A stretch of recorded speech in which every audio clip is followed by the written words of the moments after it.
ಎಲ್ಲ ಶರಣರಿಗೂ ಶರಣು ಶರಣಾರ್ಥಿ.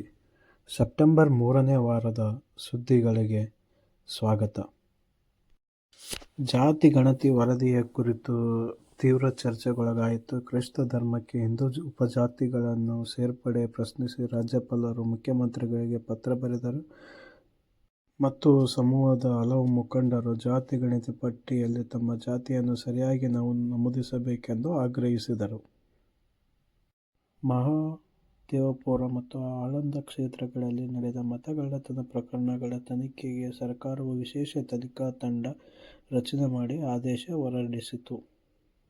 ಕೇಂದ್ರ ಸರ್ಕಾರ ಇತ್ತೀಚೆಗೆ ಜಿಎಸ್ಟಿ ದರ ಕಡಿತದ ಪರಿಣಾಮವಾಗಿ ಕರ್ನಾಟಕ ಹಾಲು ಮಹಾಮಂಡಳಿ ನಂದಿನಿ ಹಾಲಿನ ಉತ್ಪನ್ನಗಳ ದರವನ್ನು ಸೆಪ್ಟೆಂಬರ್ 22ರಿಂದ ಇಳಿಕೆ ಮಾಡಿದೆ. ಕೇಂದ್ರ ಸರ್ಕಾರವು ರಾಜ್ಯದ ರೈತರಿಂದ 5 ಪ್ರಮುಖ ಆಹಾರ ಧಾನ್ಯಗಳನ್ನು ಕನಿಷ್ಠ ಬೆಂಬಲ ಬೆಲೆಗೆ ಖರೀದಿಸಲು ಅನುಮತಿ ನೀಡಿದೆ. ಬಾಹ್ಯಾಕಾಶ ಸಂಶೋಧನಾ ಸಂಸ್ಥೆ ಇಸ್ರೋ ಚಂದ್ರಯಾನ-4 ಯೋಜನೆಗೆ ಸಿದ್ಧತೆಗಳನ್ನು ಆರಂಭಿಸಿದೆ. ಈ ಯೋಜನೆಯು ಚಂದ್ರನ ಮೇಲೆ ಮತ್ತಷ್ಟು ಸಂಶೋಧನೆ ನಡೆಸುವ ಗುರಿ ಹೊಂದಿದೆ. ಅಭಿಷೇಕ್ ಶರ್ಮಾ ಅವರ ಅಮೋಘ ಬ್ಯಾಟಿಂಗ್ನಿಂದ ಭಾರತವು ಪಾಕಿಸ್ತಾನದ ವಿರುದ್ಧ 6 ವಿಕೆಟ್ಗಳ ಭರ್ಜರಿ ಜಯ ಗಳಿಸಿತು.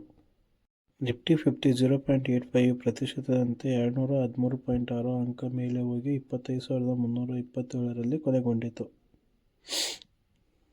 ಸೆನ್ಸೆಕ್ಸ್ 0.89% 729.62 ಅಂಕ ಮೇಲೆ ಹೋಗಿ 82,626.3ರಲ್ಲಿ ಕೊನೆಗೊಂಡಿತು.